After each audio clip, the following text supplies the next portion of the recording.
queria tratar de um assunto que, na minha avaliação, tem uma importância estratégica, né? Esse é importante, naturalmente, mas ele não tem importância estratégica. Ele é aquela coisa que você tem que fazer, senão você não segue em frente. Aqui não. Aqui é algo que, se você não fizer, você vai seguir em frente. Mas você vai fazer uma opção de desenvolvimento, e de progresso, e de renda. Coisa muito expressiva. Eu estou falando de uma notícia num setor extremamente delicado, um mercado extremamente poderoso, importante, que é o mercado de petróleo e gás. Eles chamam de óleo e gás, né? Porque no inglês é oil and gas, mas petróleo e gás. Toda notícia envolvendo o setor de petróleo, o setor de gás, tem muita importância, porque quando a gente está falando de geração de energia, não de energia elétrica, mas de energia, e quando a gente fala de energia, a gente está falando de a energia que movimenta tudo, os carros, os caminhões, os trens, né, as geradoras, né, tudo, geração de energia, tudo.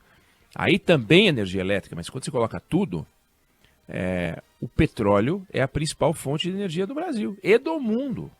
Não é que... Mas quando fala principal fonte de energia do Brasil, é mais de um terço. É 34%, 35%, é muita coisa. Então, você não está falando de um negócio, nós vamos parar de usar petróleo, então acabou. Não, calma, nós estamos falando de um terço da energia brasileira. Energia, fonte de energia, não de energia elétrica. Como energia elétrica, não é o petróleo. Mas como energia, se você tirar o petróleo, você para o país. A gente sabe disso. Então, um terço da energia. E quando a gente fala desse mercado, esse mercado representa 10% do PIB. Porque o Brasil é um grande produtor, o maior da América do Sul, o 8º maior do mundo.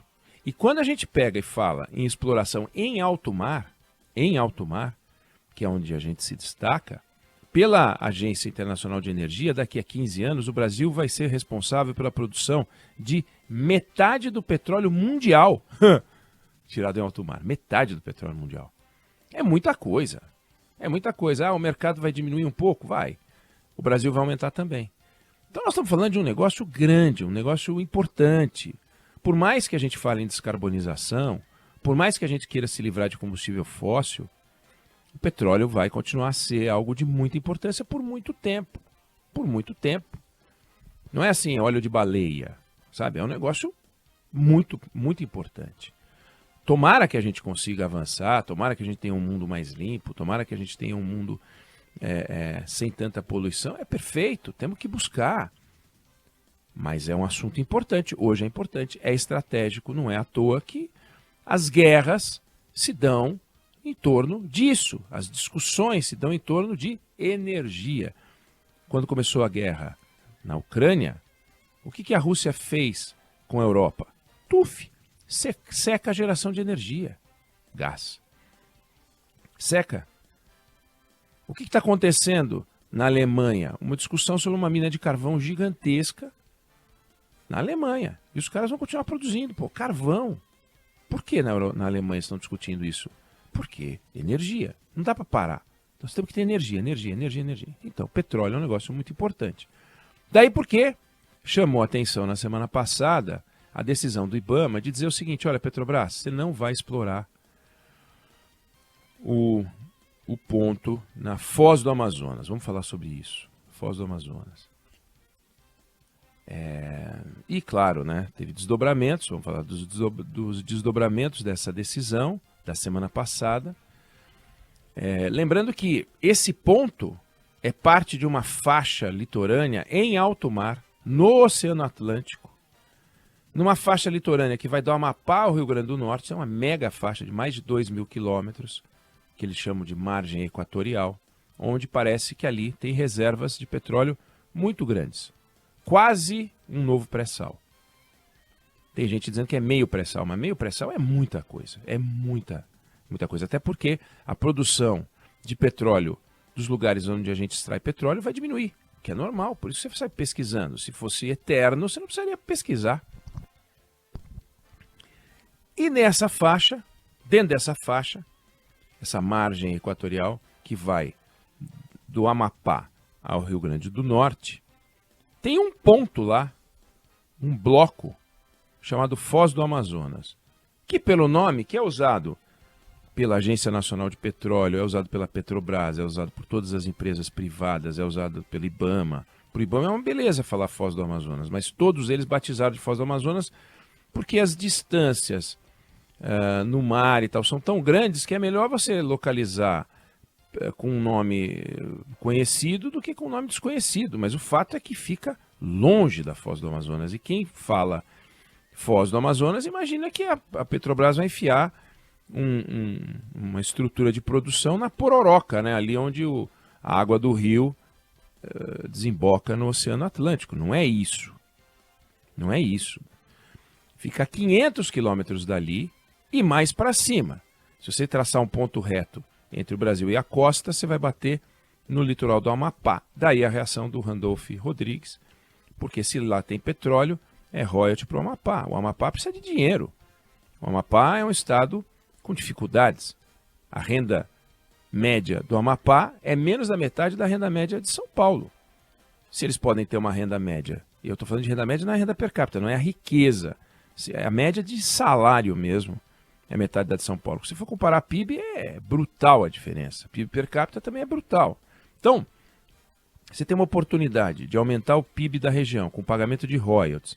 Se você tem uma oportunidade de melhorar a vida das pessoas com pagamento de royalties, é natural que você só não pode fazer isso se isso significar que ao produzir você vai destruir tudo e arrebentar com tudo e vazar, e você vai ter um novo Golfo do México. Aí não. Que é com isso que trabalha a IBAMA, no imaginário das pessoas que hoje, nesse momento, estão ouvindo a gente dentro de um carro, o carro está se deslocando, não está faltando gasolina, né?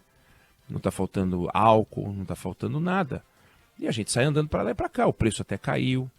Então a gente está num momento de conforto e fica falando, bom, então não precisa, né? Para que eles vão se meter a furar lá em cima? Para quê? Para destruir toda a Amazônia. E é nesse imaginário, por desconhecimento, que muita gente fala, não, o IBAMA está certo, não tem que fazer e tal. Bom, então antes de mais nada, para tirar uma impressão torta, muita gente já falou isso, mas é bom reafirmar. Não é na Foz do Amazonas que se dará a pesquisa, caso ela ocorra.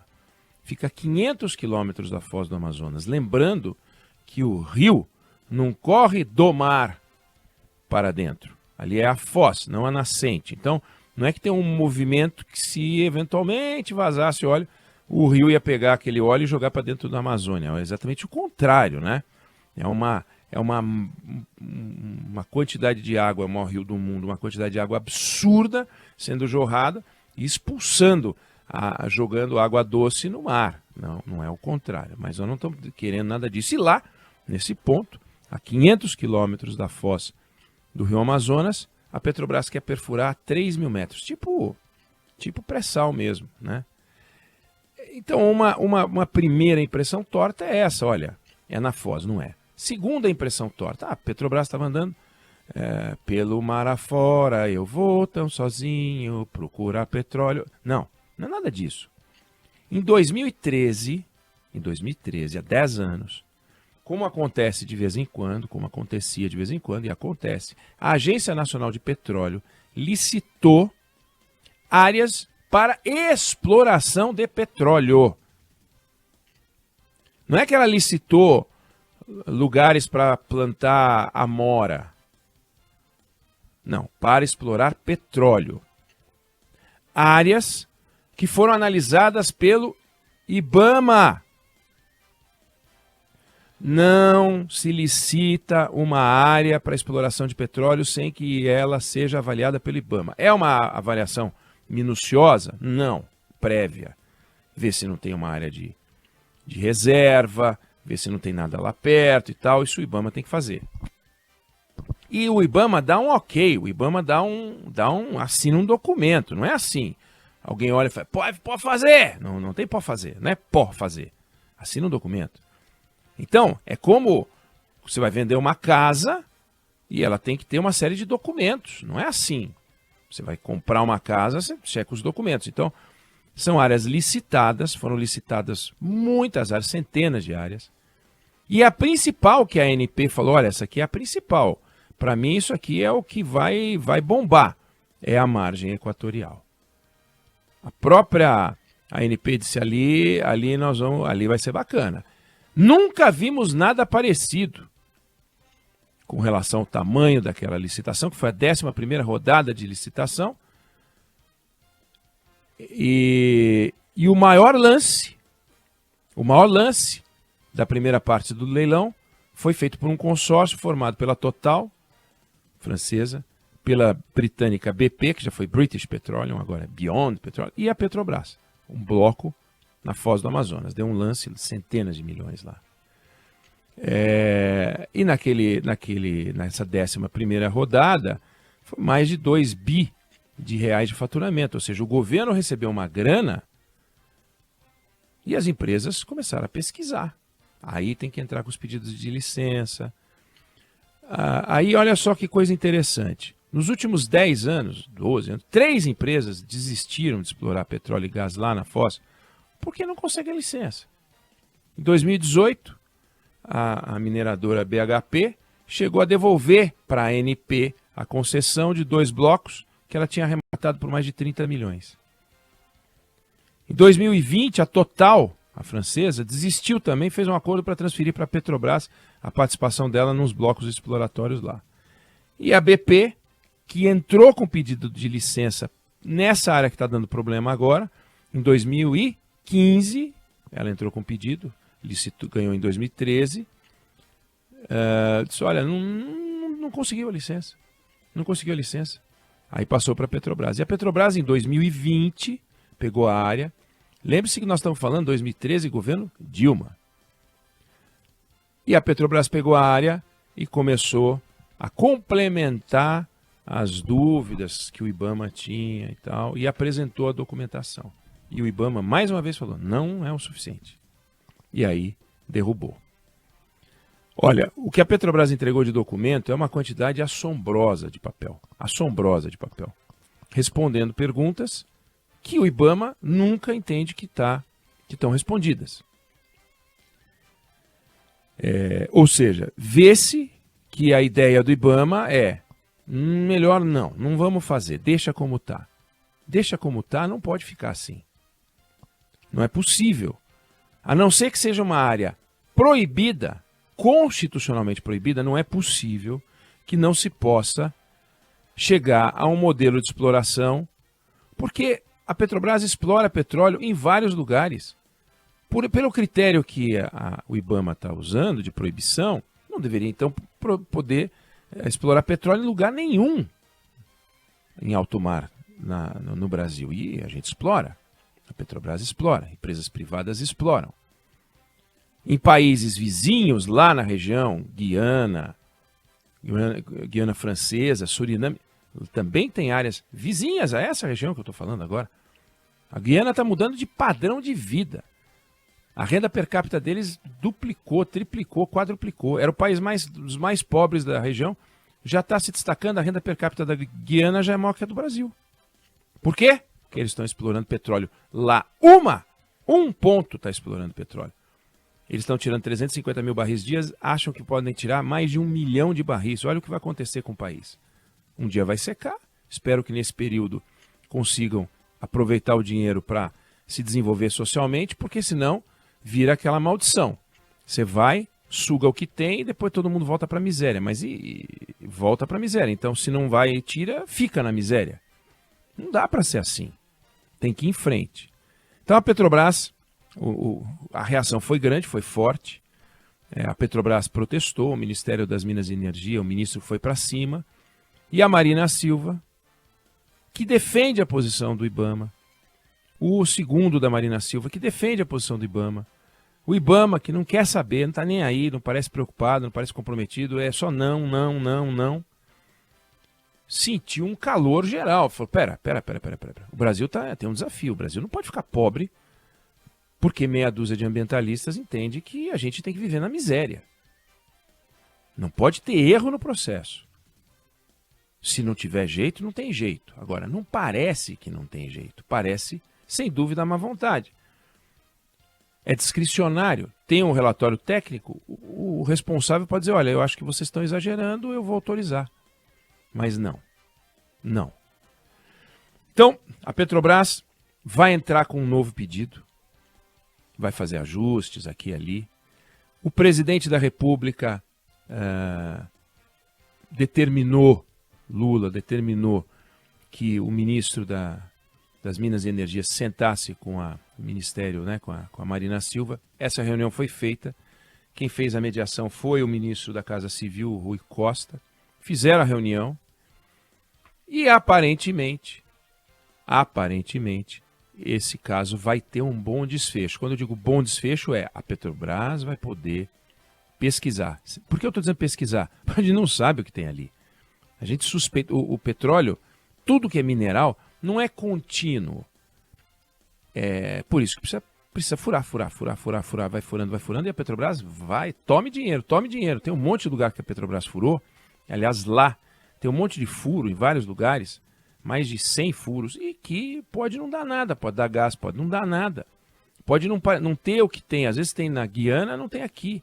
Às vezes tem um poço de um lado, 20, 50, 100 quilômetros depois não tem.